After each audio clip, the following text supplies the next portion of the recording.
everybody, this is Chris and Sage with Liberty Mills Homestead. We just wanted to show you guys our new chicks and the little brooder setup that we have going on right now. We moved last year, and so we had to get rid of our chickens, so we're just starting over from scratch basically at this point. So right now we've got 16 chicks in there.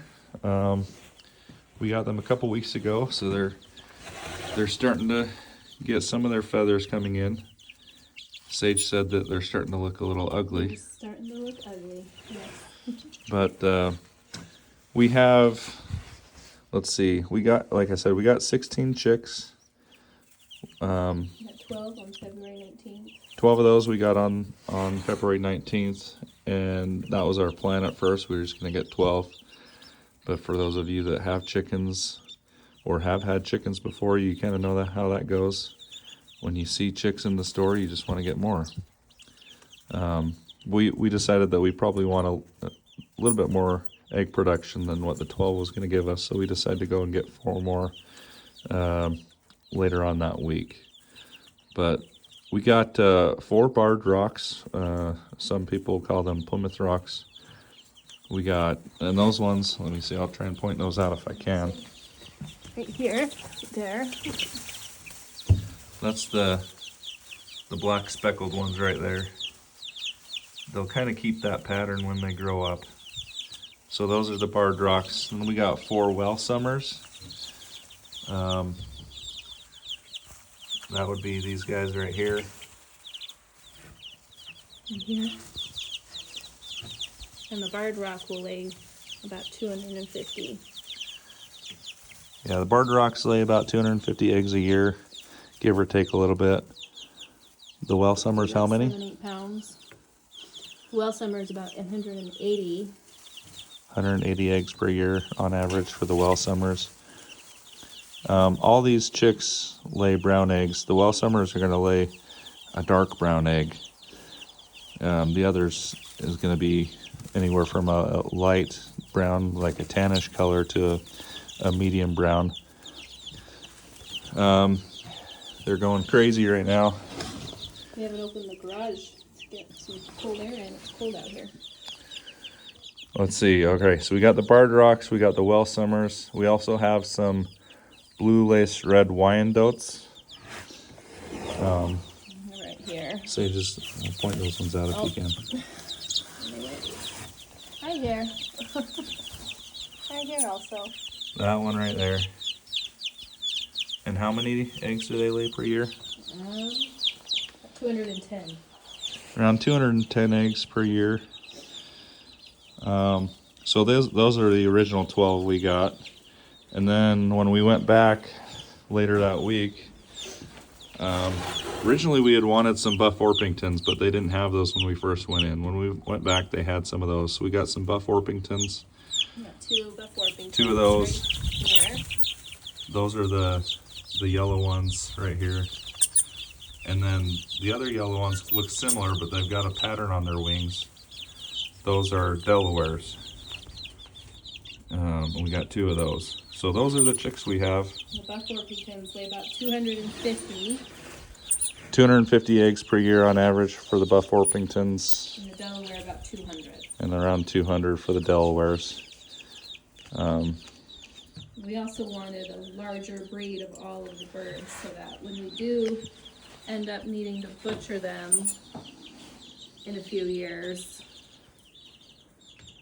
we can have more meat on the bird. Yeah.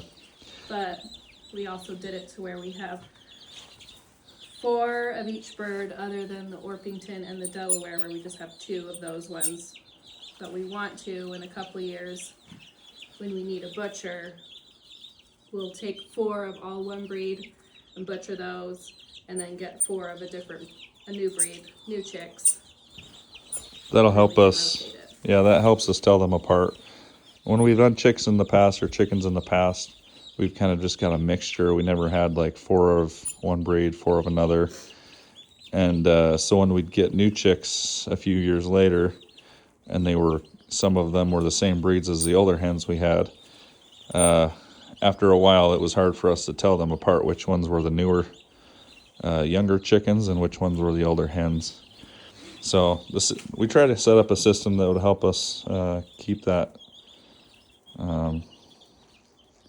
of that a little bit better. Like Sage said, yeah, we tried to get dual purpose chickens. So then when they got old enough to where they stopped laying, or at any point in between then, if we wanted to butcher one of them for some meat, then we could do that. We'll also get some meat birds here in a couple months, but Yeah, that's our plan. We're gonna get a tractor out in the yard when the weather warms up and get some meat birds, get some meat in the freezer too. they're cold right now because we opened the garage. Yeah, so we just have them in this little garage on our property right now. When the doors close, it stays pretty warm in here, especially with the heat lamp we have on them. The heat lamp kind of warms up the room a little bit as well. And this winter it hasn't been too cold, so they've been all right. But I guess if we had to, we could always take them into our garage that's attached to our house. It stays warmer. Mm-hmm. But yeah, this is our setup. We've got this heat lamp with the red light bulb in there, the heat lamp light bulb, this little chicken feeder that we put some food in, and then like a 3-gallon water thing right now. As they get older, we're gonna have to fill the food and the water up a lot, but the water I think we've only had to fill up once since we've had them. I filled it up once in between, but yes. And then the food, just they could probably last on that for a few days before we had to refill it. But we have our kids come out and check on them every day, make sure they're good and make sure their food and water's all right. The brooder is just a simple 4x8 OSB board that I cut into 2x4, 2 foot by 4 foot sizes for the panels, and then I just got a couple 2x4s and cut those in half for the corner posts. Then I just screwed it all together, and as you can see, I've got the tarp underneath. It's a pretty cheap setup. And then when the chicks are old enough to move out of this, you can just unscrew it, use the wood as scrap wood for something else, or just get it out of the way, set it on the wall or against the wall somewhere, and it stores out of the way really easy. This is what we've done in the past, something similar to this, and it's worked out real nice. When it comes time to change the bedding, you can lift up the wood. All the shavings stay on the tarp, and you can take the tarp and dump it in the garden or wherever, in the garbage, wherever you need to put it. But it's pretty.